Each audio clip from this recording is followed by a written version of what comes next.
नमस्कार दोस्तों।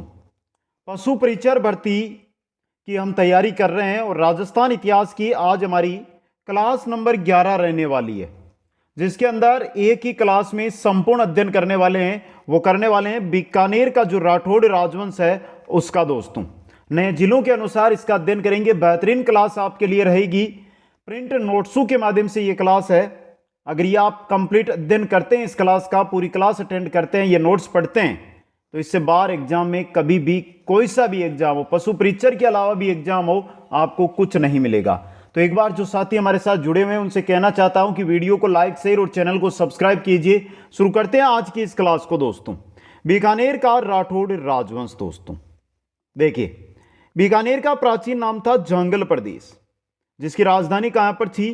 अहिछत्रपुर, वर्तमान में जिसको हम नागौर कहते हैं वो। दोस्तों, बीकानेर यानी जंगल प्रदेश का जो पूर्वी भाग है, वो सपाल दक्ष कहलाता था और सपाल दक्ष की राजधानी थी शाकंभरी। चौहान वंश हमने पढ़ा तो हमें पता है इस चीज का। बीकानेर के राठौड़ों की देवी, कुलदेवी करणी माता। कौन है? करणी माता। दोस्तों, तो ये 3 नॉर्मल फैक्ट, बेसिक जानकारी आपके सामने रख दी है। हम जो अध्ययन कर रहे हैं वो जो शासक है उनके अनुसार कर रहे हैं। बीकानेर के अंदर राठौड़ वंश की स्थापना कौन करते हैं, वहां से शुरू करेंगे और आजादी तक वहां के शासक कौन है उसका अध्ययन करेंगे। तो देखिए, सबसे पहले जो शासक बनते हैं राव बिक्का बनते हैं 1488 से लेकर 1504 तक। दोस्तों देखिए, यहां पे मारवाड़ के राव जोधा का पुत्र, हमने जोधपुर का या मारवाड़ का राठौड़ राजवंश पढ़ा, वहां पर राव जोधा शासक बने थे। उन्हीं का पुत्र है राव बिक्का, जो जोधपुर से बीकानेर जाकर नया के अंदर नया राठौड़ राजवंश है इसकी स्थापना करता है। दोस्तों, राव बिक्का का चाचा था कांगल। कांगल के साथ राती घाटी आए। कब? 1465 ईस्वी में। राती घाटी संघर्ष किनके मध्य? पांडु गोदारा व पुल्ला सारण। अब देखिए, यहां पे पांडु गोदारा और पुल्ला सारण 2 है, इनके मध्य राती घाटी का संघर्ष होता है, जिसमें राव बिक्का किसकी तरफ रहता है ये देखिए। राती घाटी संघर्ष में बिक्का ने पांडु गोदारा की सहायता की व राती घाटी पर अधिकार कर लिया। अभी बीकानेर नहीं पहुंचे हैं, अभी राती घाटी पहुंचे हम। राती घाटी को लेकर संघर्ष चल रहा था पांडु गोदारा व पुल्ला सारण के मध्य। जो राव बिक्का है, इन्होंने समर्थन या सहयोग किसका किया? पांडु गोदारा का। पांडु गोदारा का सहयोग किया, पांडु गोदारा जीत जाता है और राती घाटी पर इनका आधिपत्य हो जाता है। 1465 ईस्वी में राठौड़ वंश की स्थापना कहां पर? राती घाटी में। पहला क्वेश्चन, 1465 में राती घाटी है, वहां पर राठौड़ वंश की स्थापना होती है। पुंगल के राव सेका की पुत्री से शादी की। पुंगल के राव सेका, उनकी राजकुमारी से शादी किसने की है? राव बिक्का ने की है। दोस्तों, तो यहां से अभी देखिए हम कहां पहुंचे हैं। जोधपुर से राव बिक्का निकलता है और राती घाटी का शासक बन जाता है। दोस्तों, ले लीजिए स्क्रीनशॉट यहां पर एक बार। अब आगे चलिए दोस्तों, अब देखिए राव बिक्का के बारे में। बीकानेर के राठौड़ों का संस्थापक आदि पुरुष या मूल पुरुष, पूछा जाए ना कि बीकानेर के राठौड़ या बीकानेर में राठौड़ राजवंश का संस्थापक आदि पुरुष या मूल पुरुष कौन है? तो राव बिक्का है। निवास बिक्का जी की टेकरी में।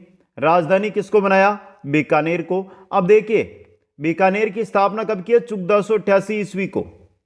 आका तीज के अवसर पर बीकानेर की स्थापना की और राजधानी बना लिया बीकानेर को। कब? 1488 ईस्वी में। अब देखिए, बीकानेर के संस्थापक की अगर बात करते हैं तो 2 है, एक राव बिक्का, दूसरा नेरा आठ है।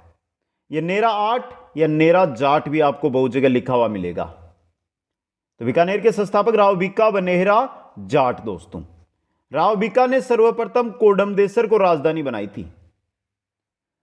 राती घाटी के बाद ये कोडमदेसर आए थे, कोडमदेसर को राजधानी बनाई। कोडमदेसर के बाद ये 1488 में बीकानेर आते हैं, बीकानेर बसाते हैं और बीकानेर को अपनी राजधानी बना लेते हैं। दोस्तों, ले लीजिए स्क्रीनशॉट।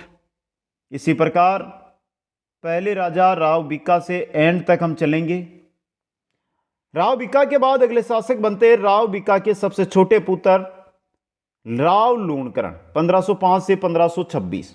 राव बिक्का का सबसे छोटा या राव बिक्का का छोटा पुत्र, उपनाम राव लूणकरण कलयुग का करण, कलयुग का करण। राव जेतसिरो छंद है बीटू सूजा का, उसमें राव लूणकरण को कलयुग का करण कहा गया है। कलयुग का करण राव लूणकरण, कलयुग का करण राव लूणकरण। क्वेश्चन बहुत आया, याद कर लो इसको। राव लूणकरण ने एक नगर बसाया था लूणकरणसर, जो बीकानेर में है, और लूणकरणसर को राजस्थान का राजकोट कहते हैं, यह कहा जाता है, यह उपनाम है राजस्थान का राजकोट। लूणकरण ने निर्माण करवाया था लूणकरणसर झील का दोस्तों। इसके बाद डोसी का युद्ध होता है नारलोन हरियाणा के अंदर 1526 के अंदर नवाब शेख अबीमीरा व लूणकरण के मध्य, जिसके अंदर लूणकरण मृत्यु को प्राप्त होते हैं, मतलब मृत्यु को प्राप्त हुए, इसका मतलब युद्ध हार गए। तो राव लूणकरण राव भिक्का का छोटा पुत्र, राव लूणकरण का उपनाम कलयुग का करण किसमें कहा गया? राव जेतसिरो छंद है जो बीटू सूजा का ग्रंथ है उसमें कहा गया है। नगर बसाया था लूणकरणसर, निर्माण करवाया था लूणकरणसर झील का, राजस्थान का राजकोट लूणकरणसर को कहते हैं। लूणकरणसर जो राव लूणकरण है और नवाब शेख अबीमीरा के मध्य डोसी का युद्ध होता है, नारनौल हरियाणा में यह जगह है, वहां पर लूणकरण मृत्यु को प्राप्त होते हैं 1526 के अंदर। राव भिक्का, राव लूणकरण।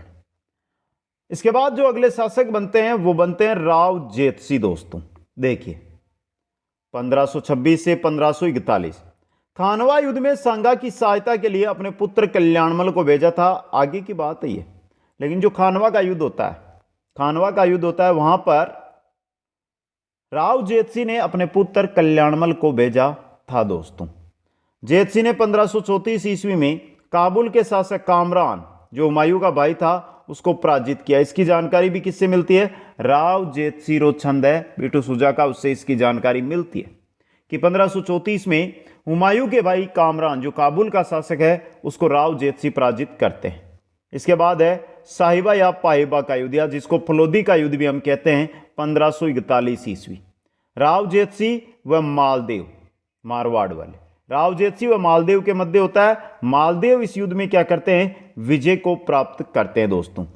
इस युद्ध में जेतसी ने अपने मंत्री नगराज को शेरशाह से सहायता के लिए भेजा, लेकिन सहायता आने से पहले ही युद्ध में वीरगति को प्राप्त हो गए। कौन? राव जेतसी। तो ये नहीं है, देखिए जो मारवाड़ का राठौड़ वंश है वहीं से बीकानेर वाले गए थे, अपने सगे संबंधी, सगे भाई, लेकिन युद्ध इनके मध्य होता है साहिबा पाहिबा का युद्ध 1541 के अंदर, फड़ौदी में है यह जगह। यह है राव जेतसी। राव जेतसी का ही पुत्र है कल्याणमल जो खानवा युद्ध में सांगा की सहायता के लिए गया था दोस्तों। राव जेतसी के बाद 1541 की बात आती है, अगला शासक बन जाता है इनका पुत्र कल्याणमल। 1541 से 1574 शेरशाह सूरी की सहायता से बीकानेर का शासक बना, मालदेव शासक बन गया था, तो कल्याणमल शेरशाह सूरी की सहायता से वापस कहां का? बीकानेर का शासक बनता है दोस्तों। गिरी सुमेल युद्ध 1544 शेरशाह वर्सेज मालदेव में शेरशाह सूरी की सहायता की। गिरी सुमेल का युद्ध होता है मारवाड़ के मालदेव और शेरशाह सूरी के मध्य। शेरशाह सूरी की सहायता करते राव कल्याणमल दोस्तों। फिर नागौर दरबार आ जाता है 1570 में, उसमें भाग लिया और अकबर की अधीनता स्वीकार कर ली। राव कल्याणमल का पुत्र था राय सिंह व पृथ्वीराज, जिनको पित्तल की उपाधि दी गई है, को मुगल दरबार में भेजा। इसके बाद बीकानेर का पहला शासक जिसने मुगलों की अधीनता व वैवाहिक संबंध स्थापित किए थे वो राव कल्याणमल ही था दोस्तों। यह है राव कल्याणमल। समझ गए? स्क्रीनशॉट लीजिए, नोट्स बनाइए। बाकी कुछ अमन ऑनलाइन क्लासेज ऐप के माध्यम से आपको स्टोर में नोट्स है वो मिल जाएंगे। कल्याणमल के बाद इनके पुत्र नाम है पृथ्वीराज राठौड़, पढ़िए इनको भी। कल्याणमल का पुत्र 1570 नागौर दरबार में भाग लिया। अकबर ने गागरों यानी झालावाड़ का दुर्ग दिया इनको। अब देखिए पृथ्वीराज के उपनाम देखिए, पृथ्वीराज राठौड़ के डिंगल का एरोस एलपी टेसिटोरी ने कहा। इसके अलावा पित्थल, इनके अलावा क्या है? पित्थल भी इनको कहा जाता है दोस्तों। तो कल्याणमल की जब हम बात कर रहे हैं तो कल्याणमल की राय सिंह की बात नहीं करेंगे, कल्याणमल के पुत्र पृथ्वीराज राठौड़ की पहले बात कर लेते हैं। 1570 नागौर दरबार में गया। वहां से जब कल्याणमल ने अकबर की अधीनता स्वीकार कर ली तो उसके बाद पृथ्वीराज राठौड़ कहाँ चला गया? दिल्ली दरबार चला गया। दिल्ली दरबार में जाने के बाद अकबर ने गागरोन जो झालावाड़ में उसका दुर्ग इसको दिया। पृथ्वीराज राठौड़ के उपनाम डिंगल का हेरोस और पीतल, डिंगल का हेरोस और पीतल दोस्तों। अब देखिए पृथ्वीराज राठौड़ की एक रचना है जो वेरी इंपॉर्टेंट है, उसका नाम है वेली कृष्ण रुक्मणी री। पृथ्वीराज राठौड़ की है, यह डिंगल शैली में लिखी गई है। इसका 5वां वेद व 19वां पुराण भी कहते हैं। किसने कहा? दुर्सा आड़ा ने। और 10,000 घोड़ों का बल कर्नल जेम्स टोड ने कहा दोस्तों, वेली कृष्ण रुक्मणी री के अंदर। यह फैक्ट रचना किसकी है? पृथ्वीराज राठौड़ की है। तो यह क्वेश्चन यहां से सीधा बनकर एग्जाम में आ सकता है। कल्याणमल का पुत्र पृथ्वीराज राठौड़।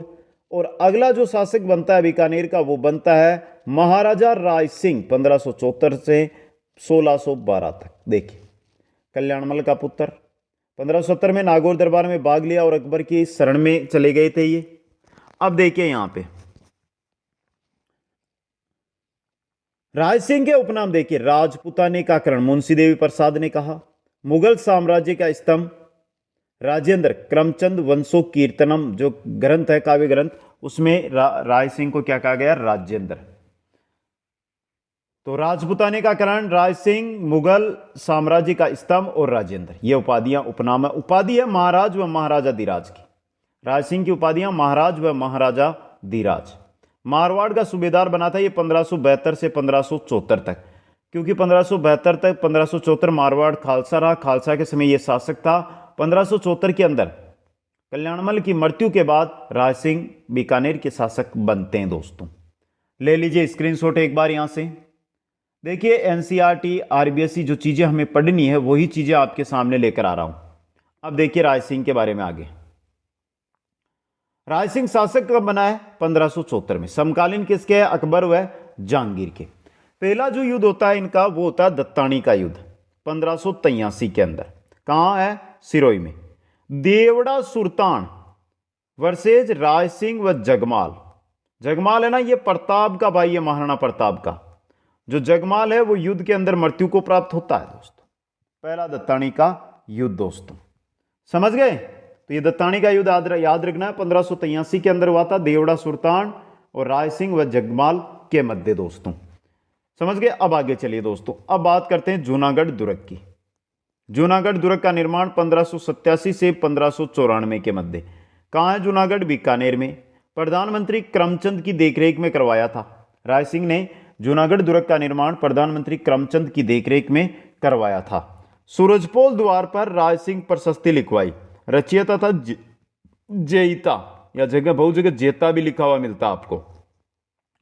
जयमल भत्ता की गजारूढ़ पाषाण प्रतिमा भी लगवाई। सूरजपोल के पास ही राय सिंह प्रशस्ति है, उसके पास ही जयमल व फतेह की गजारूढ़ पाषाण प्रतिमा भी इन्होंने लगाई। कहां पर? जूनागढ़ दुर्ग के अंदर दोस्तों। अब देखिए राय सिंह इंपॉर्टेंट रहते हैं तो राय सिंह की अन्य जानकारियां। राय सिंह की रचना है राय सिंह महोत्सव जो संस्कृत भाषा में है। जहांगीर का सबसे विश्वास पात्र राजपूत शासक राय सिंह था। जहांगीर द्वारा दक्षिण भारत में इनको नियुक्त किया गया था। जहांगीर ने 5000 का मनसब दिया था। राय सिंह ने अपनी पुत्री का विवाह किसके साथ किया था? जहांगीर के साथ किया था दोस्तों।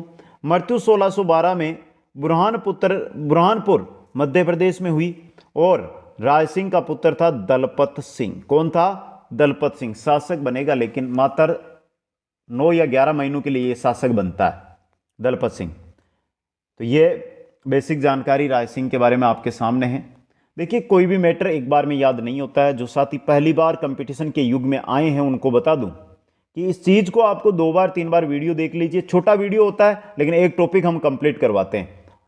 फिर जो फैक्ट है उनके साथ में हमेशा स्टार बना के चलता हूं, तो उन चीजों को आप थोड़ा गहराई के साथ पढ़ें, अपने नोट्स बनाएं, उनको पढ़ें, सब अपने आप तैयार हो जाएगा। तो राय सिंह का पुत्र दलपत सिंह बन जाता है अगला शासक। देखिए दलपत सिंह 1612-1613 जहांगीर के सहयोग से शासक बना।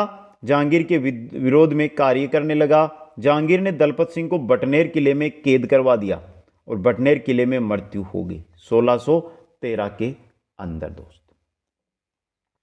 तो कोई आज तक यहां से क्वेश्चन नहीं आया, लेकिन देखिए हमें एक एक राजा एक एक शासक को पढ़ना है, क्योंकि हमें यह नहीं है कि जैसे हिस्ट्री की मैं बात करता हूं, हिस्ट्री के आपके क्वेश्चन 15 आएंगे, लेकिन हमारा टारगेट है कि 15 के 15 क्वेश्चन सही हो, समझ गए।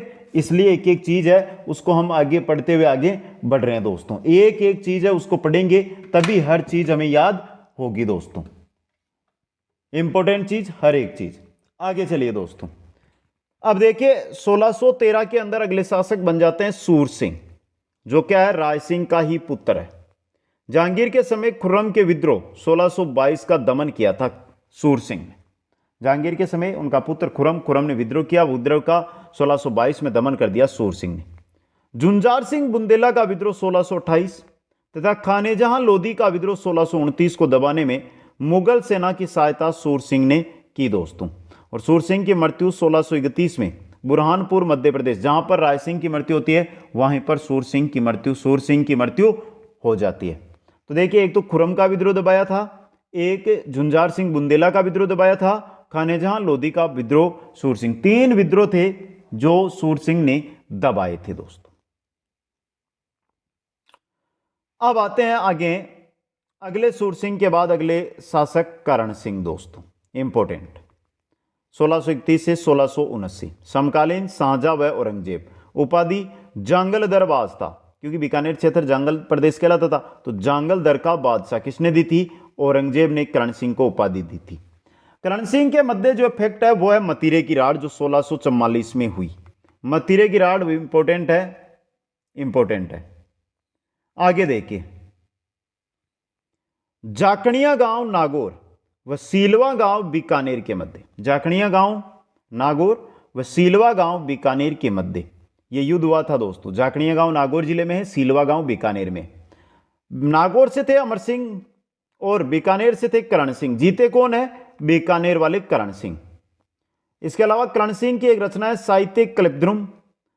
करण सिंह के दरबारी विद्वान थे गंगाधर मैथिली, करणभूषण, काव्य डाकिनी। यह ग्रंथ है इसके, करणभूषण और काव्य डाकिनी दोस्तों। समझ गए? एक एक जानकारी एक एक फैक्ट आपके सामने रख रहा हूं, तो इसलिए कोई भी किसी भी प्रकार की दिक्कत ना करे। तो दोस्तों एक एक क्लास को अटेंड करते जाइए, आगे बढ़ते जाइए दोस्तों। हर एक क्लास हर एक चीज आपके लिए रहेगी दोस्तों। करण सिंह के बाद अगले शासक बन जाते हैं अनूप सिंह, 1669 से 1698। उपाधि महाराजा व माही भ्रातृ की, किनके द्वारा?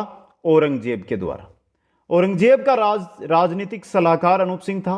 बीजापुर 1685 व गोलकुंडा 1687 घेरे के समय में मुगल सेना के साथ थे। बीजापुर को जब मुगल सेना ने घेरा, गोलकुंडा को जब मुगल सेना ने घेरा, तो अनूप सिंह मुगल सेना के साथ थे।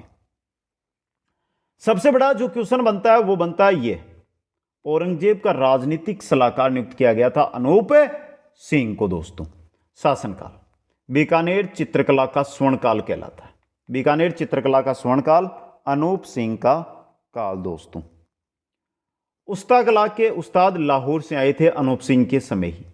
उस्ता कला के उस्ताद लाहौर से इन्हीं के समय आए थे। विद्वानों का जन्मदाता, बीकानेर में विद्वानों का जन्मदाता है अनूप सिंह। कौन है? अनूप सिंह है। तो यहां से क्वेश्चन ही क्वेश्चन बन रहे हैं आपके, एक से बढ़कर एक क्वेश्चन यहां से बन रहे हैं। अब देखिए अनूप सिंह के बारे में आगे और देखते हैं।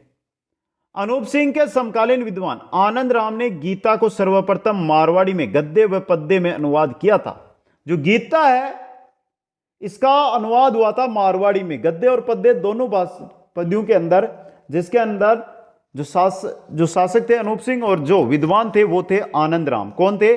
आनंद राम विद्वान थे दोस्तों। तो ये भी फैक्ट आपके लिए इंपॉर्टेंट बन सकते हैं, अच्छे क्वेश्चन है वो बनकर आ सकते हैं दोस्तों। यहां से एक एक फैक्ट एक एक जानकारी आपके लिए इंपॉर्टेंट रहेगी। आगे चलिए दोस्तों, रचना अनूप सिंह की अनूपोदय, अनूप विवेक, काम प्रबोध, अनूप संगीत विलास, अनूप संगीत विनोद दोस्तों, यह प्रमुख रचनाएं हैं। 33 करोड़ देवी देवताओं का मंदिर बनवाया कहां पर? जूनागढ़ के अंदर। नोट, 33 करोड़ देवी देवताओं की साल मंडोर में है। 33 करोड़ देवी देवताओं की साल कहां पर है? मंडोर के अंदर। अनूप संस्कृत पुस्तकालय बनवाया। अनूप संस्कृत पुस्तकालय किसने बनवाया? अनूप सिंह ने बनवाया दोस्तों। ले लीजिए स्क्रीनशॉट एक बार यहां से। देखिए यहां से मैं क्या बताऊं आपको, जो चीज है ना वो सभी स्टार के लाइक है यहां से। अब देखिए आगे आगे आता है दरबारी कवि पंडित भावभट्ट, अनूप संगीत रत्नाकार, अनूप राग सागर, भाव मंजरी, ये ग्रंथ है। इसके अलावा मणिराम था जिसका अनूप व्यवहार सागर और अनूप विलास प्रमुख ग्रंथ है। तो दरबारी कवि एक तो पंडित भावभट्ट है, दूसरा मणिराम है। मणिराम और इनके जो ग्रंथ है यहां से साहित्य से जुड़ा हुआ एक क्वेश्चन बनकर आ सकता है, इसलिए फैक्ट है, ले लीजिए स्टार। अनूप महल अनूप सिंह के द्वारा निर्माण करवाया गया, जहां पर बीकानेर के राठौड़ों का राज तिलक होता है दोस्तों। कौन सी जाति द्वारा होता है राज तिलक? गोदारा जाट जाति के द्वारा। पांडु गोदारा के वंशज है, गोदारा जाट, जिनके द्वारा राज तिलक किया जाता है। अनूप महल के अंदर किनका? बीकानेर के राठौड़ों का राज तिलक। जो अगले शासक बनते हैं उनका राज तिलक वहीं पर होता है। ले लीजिए स्क्रीन शॉट दोस्तों। अनूप सिंह और अनूप सिंह के आगे बढ़ते हैं हम तो अगले शासक बनते हैं स्वरूप सिंह 1698 से 1700 तक। अनूप सिंह का पुत्र और चेचक से इनकी मृत्यु हो जाती है। फिर अगले शासक बनते हैं सुजान सिंह 1700 से 1735 तक। मारवाड़ के अजीत सिंह व नागौर के बख्तावर सिंह का आक्रमण लेकिन असफल रहे सुजान सिंह पर दोस्तों। तो यहां से कोई बड़ा फैक्ट नहीं है, नॉर्मल जानकारी है जो आपके सामने यहां से रह गई दोस्तों। अब आगे चलिए, सुजान सिंह के बाद अगले शासक आ जाते हैं महाराजा जोरावर सिंह 1735 से 1746। हुड्डा सम्मेलन 1734 में भाग लिया। हुड्डा सम्मेलन में बीकानेर के किस शासक ने भाग लिया था? महाराजा जोरावर सिंह ने। रचना जोरावर सिंह की है वैदिक सार व पूजा पद्धति। ये दोनों की दोनों रचनाएं हैं जो महाराजा जोरावर सिंह की, और दोनों ही फैक्ट है, इंपॉर्टेंट क्वेश्चन यहां से बन सकता है। जोरावर सिंह के बाद अगले शासक गज सिंह दोस्तों। देखिए महाराजा गज सिंह 1746 से 1787। उपाधि श्री राज राजेश्वर महाराजाधिराज महाराज शिरोमणि श्री गज सिंह, यह उपाधि थी जो अहमद शाह के द्वारा इनको दी गई थी। शासक बनते ही अपने भाई के विद्रोह का सामना करना पड़ा। भाई था अमर सिंह, प्लस जोधपुर राज्य की सेना के साथ बीकानेर पर चढ़ाई की लेकिन असफलता मिली। गज सिंह का भाई अमर सिंह मिल गया अपने जो भाई थे जोधपुर वाले उनके साथ, और अमर सिंह प्लस जोधपुर राज्य की सेना आ जाती है बीकानेर पर, लेकिन गज सिंह को हरा नहीं पाती है दोस्तों। ले लीजिए स्क्रीनशॉट। गज सिंह के बाद अगले शासक आते हैं राज सिंह 1787 में। फिर प्रताप सिंह 1787 में। कोई इनका जय नहीं क्योंकि शासक बनते मर जाते हैं, शासक बनते मर जाते हैं।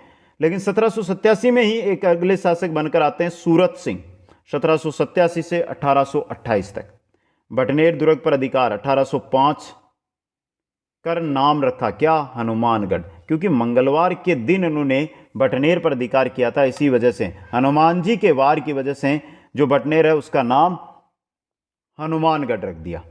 इन्होंने चूरू पर आक्रमण किया था 1814 के अंदर। चूरू के द्वारा चांदी के गोले चलाए गए थे और चूरू के शासक थे शिव सिंह। यह बहुत बार क्वेश्चन आया दोस्तों। सूरत सिंह ने अंग्रेजों से संधि कर ली थी मार्च 1818 के अंदर। और वर्तमान करणी माता मंदिर जो देशनोग में है उसका निर्माण भी किसने करवाया था? सूरत सिंह ने ही करवाया था। तो यहां से 6 कथन, 6 के 6 इंपोर्टेंट, 6 के 6 क्वेश्चन में से एक क्वेश्चन मिल सकता है एग्जाम में। स्क्रीनशॉट लीजिए, वीडियो को लाइक शेयर करते जाइए। ये क्लास कंप्लीट बीकानेर का राठौड़ राजवंश। सूरत सिंह के बाद अगले शासक बनते हैं रतन सिंह 1828 से 1851। आण जारी की थी इन्होंने 1844 में, राजपूतों में कन्याओं को न मारने की आण जारी किसने की थी? रतन सिंह ने, कि राजपूतों के अंदर अगर कन्या जन्म लेती है घर में तो उसको ना मारे। रतन सिंह, इंपॉर्टेंट क्वेश्चन बन सकता है, ये फैक्ट वाला क्वेश्चन। आण जारी करने वाले रतन सिंह 1844। इसके अलावा रतन सिंह ने निर्माण करवाया था रत्न बिहारी मंदिर का, कहां पर? बीकानेर में। रत्न बिहारी मंदिर का निर्माण रतन सिंह ने करवाया था दोस्तों। तो 1828 से 1851 तक ये शासक रहे। 1851 में फिर अगले शासक बन जाते हैं सरदार सिंह 1851 से 1872 तक। 1857 की क्रांति के समय शासक बीकानेर के सरदार सिंह थे। अंग्रेजों की सहायता अपनी रियासत से बाहर जाकर की थी इन्होंने।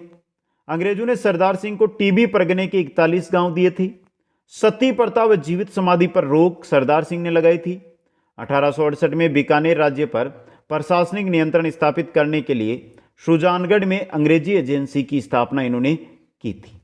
तो देखिए यहां से पहला 1857 की क्रांति के समय अंग्रेजों की सहायता के लिए राज्य से बाहर जाने वाले शासक सरदार सिंह। अंग्रेजों ने खुश होकर सरदार सिंह को टीबी परगने के 41 गांव दिए। बीकानेर के वह शासक जिन्होंने सती प्रथा व जीवित समाधि पर रोक लगाई वो कौन थे? सरदार सिंह थे। और यह है जो आपका सुजानगढ़ के अंदर अंग्रेजी एजेंसी है उसकी स्थापना 1868 में की थी, क्योंकि बीकानेर राज्य का प्रशासन है वो इनके अंडर से बाहर हो रहा था। समझ गए? यह है सरदार सिंह। अगर आप बीकानेर का राठौड़ राजवंश पढ़ेंगे ना, किसी भी शिक्षक किसी भी क्लास, किसी ऑफलाइन ऑनलाइन यूट्यूब, तो 4 से 5 घंटे की क्लासें मिलेगी। और क्या है, कहानियां सुनाते हैं। मेरा एक रूल है, जो फैक्ट हमें याद करना वो फैक्ट आपके सामने रख देता हूं। अगर मैं हजारों कहानियां सुनाऊंगा ना तो समय आपका खराब होगा, याद कुछ नहीं रहेगा। अब देखिए 1872 में अगले शासक आ जाते हैं डूंगर सिंह। 1878 में अंग्रेजों की सहायता के लिए 800 घोड़ों का काफिला काबुल भेजा था इन्होंने। तो फैक्ट बन गया ये। और बीकानेर में बीकानेरी भुजिया का प्रचलन डूंगर सिंह के समय ही हुआ था।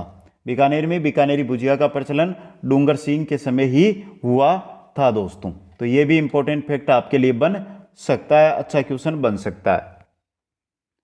डूंगर सिंह के बाद अगले शासक महाराजा गंगा सिंह 1887 से 1943। देखिए पहली बात, गंगा सिंह डूंगर सिंह का छोटा भाई है। उपनाम राजस्थान का भागीरथ कहा जाता है क्योंकि गंगनहर लेकर आए। आधुनिक बीकानेर का निर्माता भी इनको कहा जाता है। उपाधि इनकी थी केसरे हिंद। किनके द्वारा? अंग्रेजों के द्वारा केसरे हिंद की उपाधि इनको दी गई। गंगा रिसाला, गंगा रिसाला नाम की एक सैनिक टुकड़ी थी जो ऊंटों पर सवार होते हैं उनकी, जो बॉक्सर विद्रोह चीन में लेकर गया। बॉक्सर विद्रोह चीन में हुआ था, उसमें गंगा सिंह एक सैनिक टुकड़ी गंगा रिसाला लेकर गए थे। तो डूंगर सिंह का छोटा भाई, उपनाम राजस्थान का भागीरथ, आधुनिक बीकानेर का निर्माता, केसरे हिंद की उपाधि, गंगा रिसाला सैनिक टुकड़ी ऊंटों का सवार। इसके अलावा गंगानगर बसाया था 1920 से 1924 के मध्य। गंगानगर बसाया इन्होंने, जो इतना बड़ा है ना, वो 1920 यानी आज से 100 साल पहले ही बसा था गंगानगर। ले लीजिए स्क्रीनशॉट। फिर आगे चलते हैं। अब देखिए आगे, गंगनहर का निर्माण 1921 से 1927 के मध्य। तीनों गोलमेज सम्मेलनों में भाग लिया। 1930, 1931, 1932 के अंदर 3 गोलमेज सम्मेलन होते हैं, उनमें गंगा सिंह भाग लेते हैं। गंगा गोल्डन जुबली म्यूजियम का निर्माण इन्होंने करवाया। नरेंद्र मंडल 1921 में 21 के प्रथम चांसलर बने थे। नरेंद्र मंडल 1921 के प्रथम चांसलर गंगा सिंह बने थे। गोंगामेडी मंदिर व रामदेव जी मंदिर का आधुनिक स्वरूप इन्होंने दिया था। गोंगामेडी का मंदिर और रामदेव जी का जो मंदिर है उनका आधुनिक स्वरूप इन्होंने ही दिया था। सार्वजनिक निर्माण विभाग पीडब्ल्यूडी 1891 में स्थापना की सड़क निर्माण के लिए। तो पीडब्ल्यूडी की स्थापना किसने की थी? गंगा सिंह ने ही सबसे पहले की। फैक्ट है ये आपके लिए। 1910 में स्वतंत्र न्यायपालिका की स्थापना बीकानेर में की। 1910 में स्वतंत्र न्यायपालिका की स्थापना कहां पर कर दी? बीकानेर के अंदर इन्होंने कर दी दोस्तों। तो देखिए, गंगनहर का निर्माण हो, तीनों गोलमेज सम्मेलन हो, गंगा गोल्डन जुबली म्यूजियम हो, नरेंद्र मंडल का चांसलर हो, गोगामेडी रामदेव जी का आधुनिक स्वरूप हो, पीडब्ल्यूडी 1891 की स्थापना हो या स्वतंत्र न्यायपालिका की स्थापना, सब जगह गंगा सिंह गंगा सिंह गंगा सिंह रहेगा दोस्तों। ले लीजिए स्क्रीनशॉट। अब देखिए आगे, 1932 सार्वजनिक सुरक्षा कानून बनाया और मृत्यु 1943 के अंदर बंबई में होती है। तो ये 2 फैक्ट और बचे हैं, दोनों ही इंपॉर्टेंट है, ले लीजिए। इसके बाद अगले शासक, जो आज़ादी राजस्थान का एकीकरण कंप्लीट होता है तब तक राजस्थान जो बीकानेर है वहाँ के शासक रहते हैं, वो शासक है शार्दुल सिंह दोस्तों।